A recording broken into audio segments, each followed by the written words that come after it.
O Espírito Santo, depois que nós fomos... Olha só aqui, antes disso, vamos aqui, vamos conversar. Vamos bater um papo aqui. 1 Coríntios capítulo 3, versículo 16. Não sabeis? Aí parece que o apóstolo Paulo está conversando com as pessoas, né? Vocês não sabem? Ô, pessoal, ei, acorda aí. Vocês não sabem? Não sabeis que sois santuário? Sois, várias pessoas, santuário do Espírito Santo.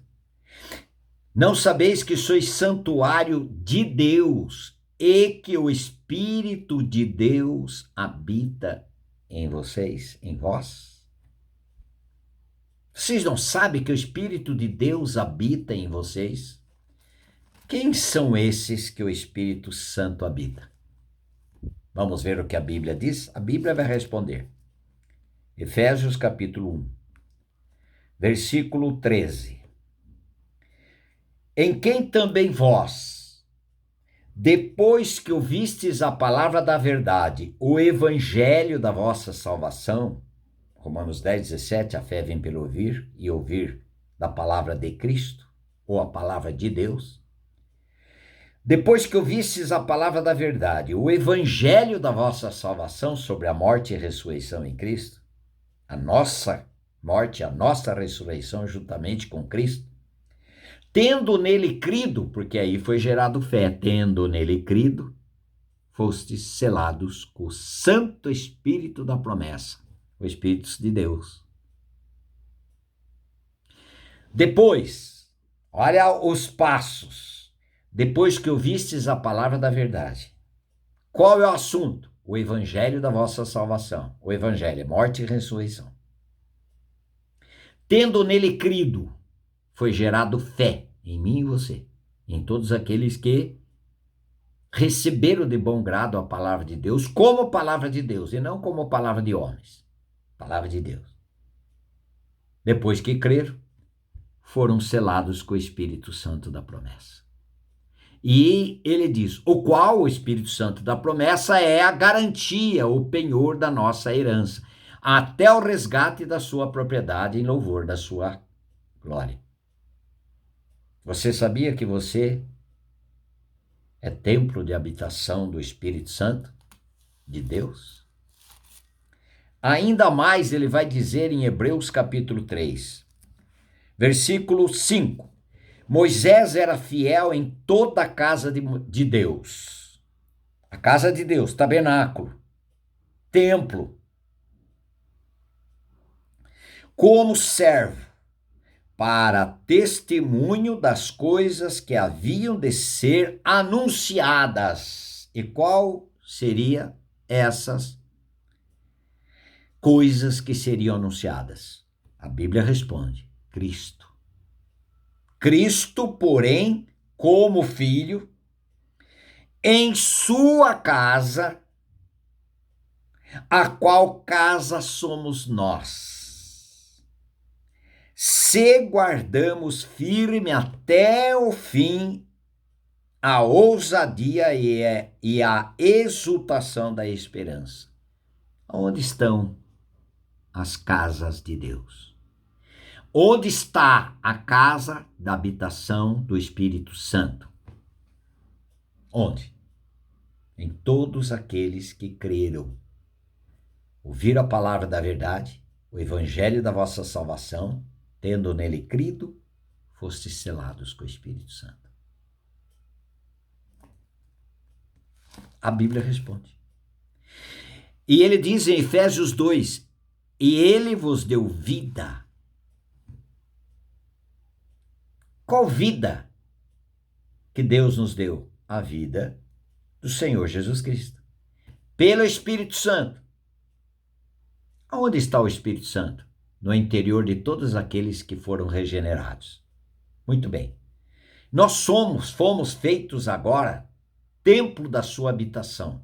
Agora, o Espírito Santo está no nosso interior e nós somos casa, como nós lemos aqui no livro de Hebreus 3, Cristo, porém, como filho em sua casa, a qual casa somos nós. Cristo habita na sua casa. Qual a casa? Somos nós. Agora, no meu namoro, Cristo está habitando ali. Nós somos templo do Espírito Santo.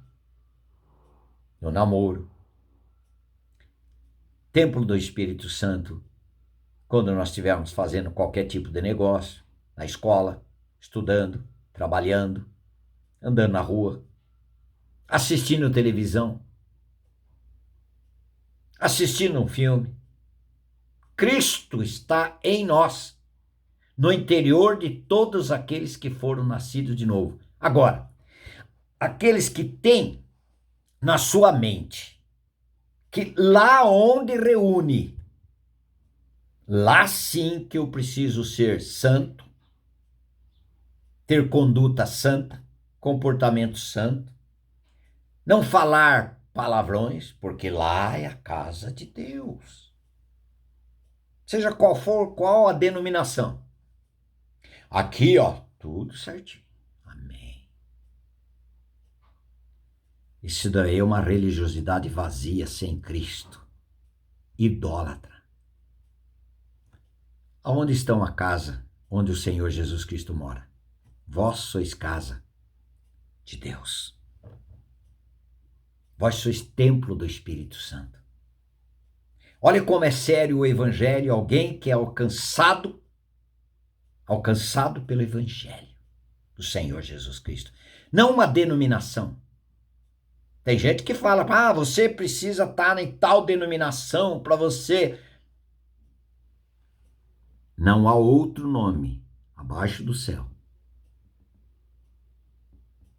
Vou dizer o texto de novo. E não há salvação em nenhum outro, porque abaixo do céu nenhum outro nome foi dado entre os homens, pelo qual importa que sejamos salvos. Não há uma denominação. Mas é dos meus pais, nasci nela, cresci nela. A denominação nunca salvou e nunca vai salvar ninguém, porque o Salvador é Cristo. Se eu atribuir essa salvação a uma denominação, a uma reunião, naquela reunião, isso é uma idolatria. Por quê? Porque eu estou atribuindo algo espiritual a alguma coisa material e considerando esse material como fosse espiritual. Pode realizar atos espirituais? Perfeitamente. Mas o Salvador é Cristo. É como eu atribuir a um batismo de água, dizendo que o meu velho homem vai ficar lá e os meus pecados lá. Isso é idolatria. Por quê? Porque o batismo é em Cristo, na cruz. Sabendo isso que o meu velho homem foi com ele crucificado. O sangue de Jesus me purificou de todos os meus pecados lá na cruz. Porque eu estou atribuindo aquilo que é realidade em Cristo da cruz, considerando como realidade um batismo de água em uma denominação. Dizer, se você for batizado aqui, você está salvo. Não. Isso é idolatria. Se você crer que você foi batizado em Cristo, Romanos 6:3, porventura ignorais que todos nós que fomos batizados no interior em Cristo, fomos batizados na sua morte. Olha o batismo que salva. O outro é símbolo. Obediência, maravilhoso. Mas não salva ninguém. Ali já é para os salvos. Aqueles que já foram alcançados. Que já têm a vida eterna e o seu velho homem já foi crucificado com Cristo. E os seus pecados já foram perdoados em Cristo. É somente ler as Escrituras. E crer nela. Amém e amém.